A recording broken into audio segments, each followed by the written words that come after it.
What's up, guys? It's Ben with 2020 election predictions, and today I'm going to be doing a little bit of a different style of video. Kind of my face is the full screen, but I'm going to be talking about the three keys to the presidential election between Donald Trump and Joe Biden. Whichever candidate can dominate these three keys, I think will win the presidential election. And I really haven't seen it broken down this way, but I think this is my unique perspective on this. Really will give some insight on the 2020 presidential race. So I think the three keys for the presidential election are focus-centered candidates. So in 2016, if you put the focus on Hillary, if you had all this anti-Hillary ads, anti-Hillary Clinton ads, no one would vote for Hillary Clinton. I mean, she had her three scandals, and I think they really stuck.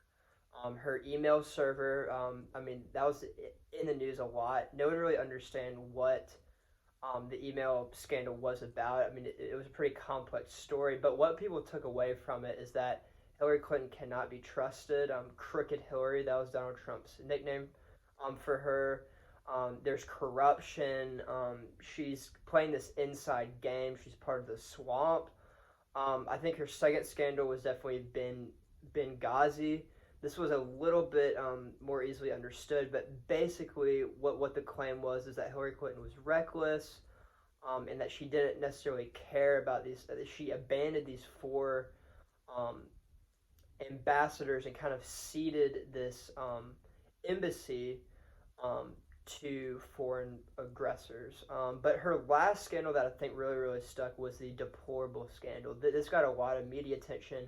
Her saying that half of Donald Trump's scores could be put in a basket of deplorables, and the email server got a lot of media attention. And I think this was a huge contrast against Donald Trump.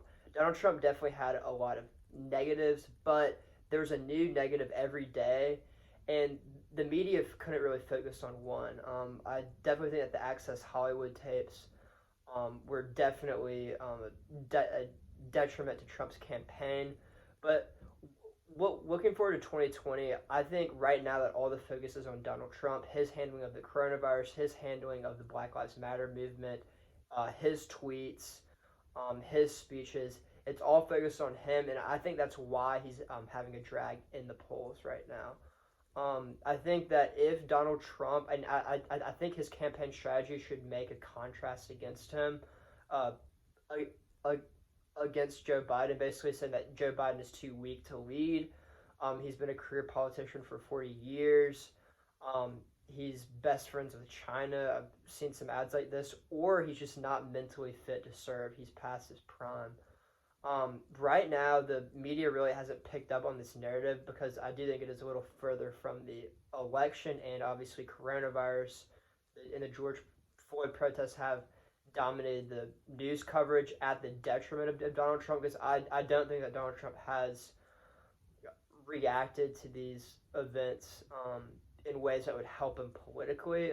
That's not my opinion, but just the poll numbers show this.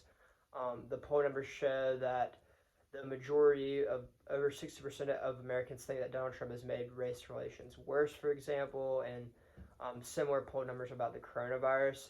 So if on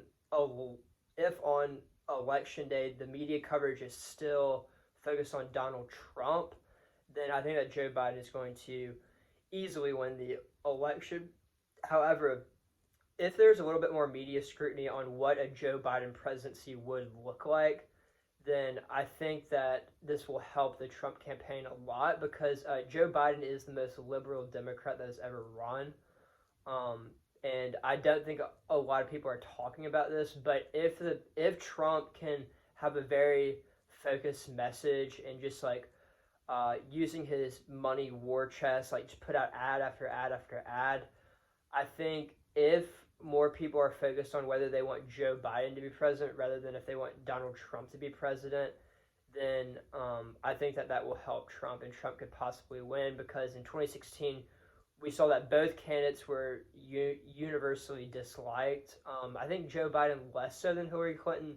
However, I think with the onslaught of negative ads coming, I think people might kind of view it in a similar light. So the second key to the presidential election. This is a little bit more simple, easy to understand. It's happened in plenty of past elections. Is the economy. Bill Clinton in his 1992, I think one of his campaign staffers famously said, "It's the economy, stupid." And I still think that the economy reigns supreme. I think that the media likes to focus on a lot of other things. They like to focus on Donald Trump's tweets. They like to focus on kind of these cultural, social issues. And not to say that these aren't important, but I think the media overhypes them just to get more ratings. I think at the end of the day, the economy is what people vote on the most. They vote with their pocketbook, which makes sense. And before the coronavirus, we saw when the economy was booming that all the betting odds had Donald Trump ahead.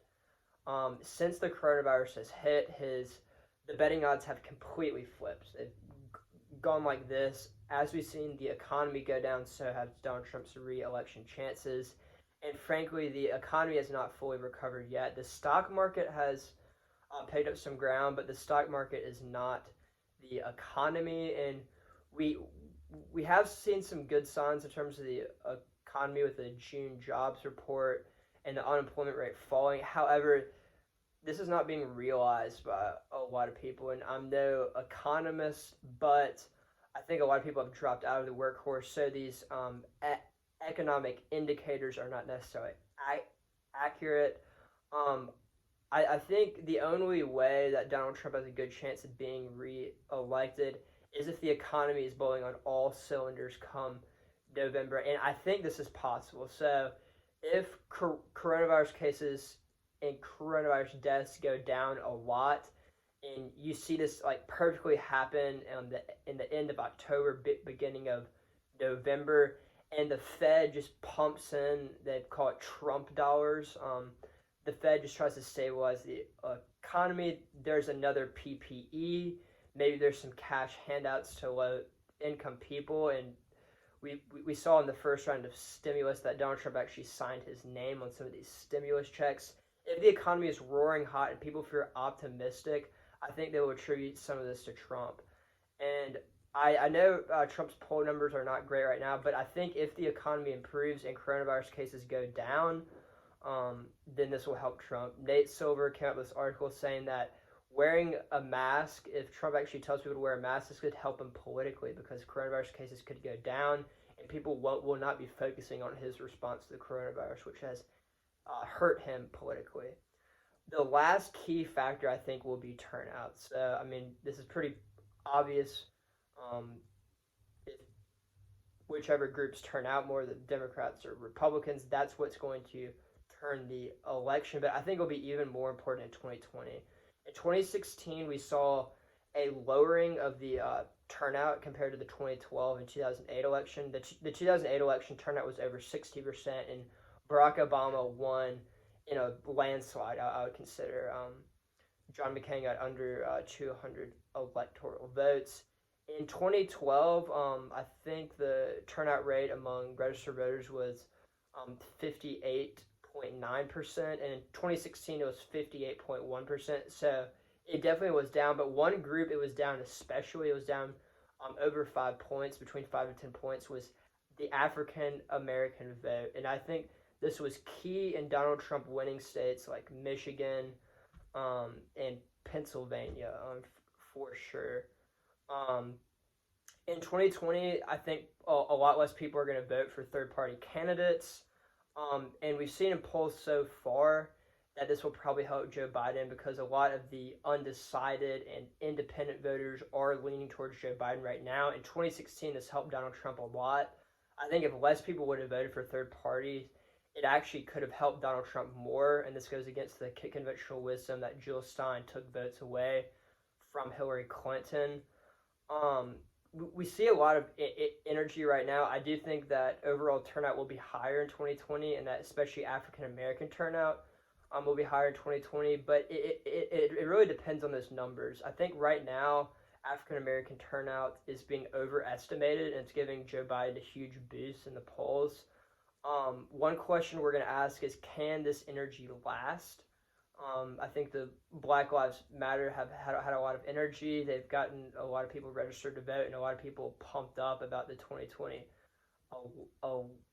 election. It's mostly anti-Trump energy, not necessarily pro-Joe Biden energy, but I'll be very interested to look at the margins because there is evidence that Donald Trump is actually picking up support in the Hispanic community.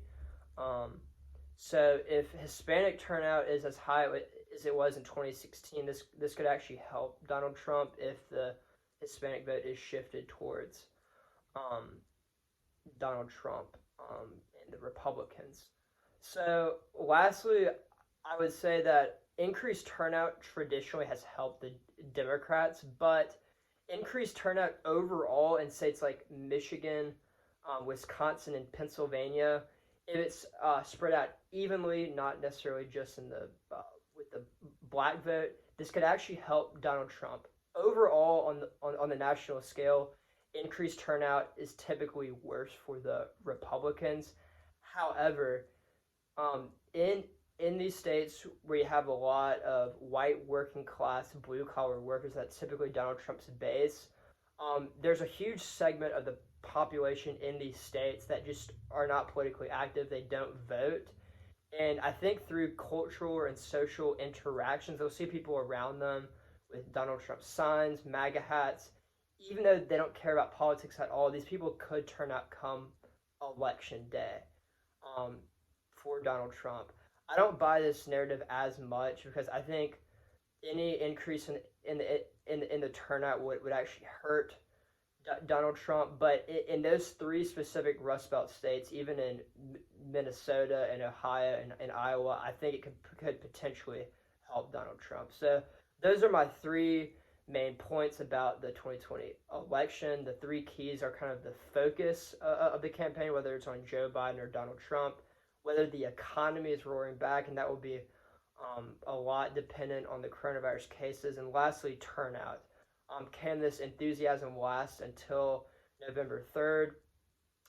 Will third-party candidates be a factor? I don't think they will be, and like how it breaks down among racial groups. So if you like this new style of video, please drop a comment and please subscribe and hit the bell notification. And I'm just going to try something new here, just kind of doing these videos. So please comment what you think about this video and whether you like these videos more or more of the videos where I have the screen and the electoral map. So I will see y'all later, and give a thumbs up on the video if you liked it.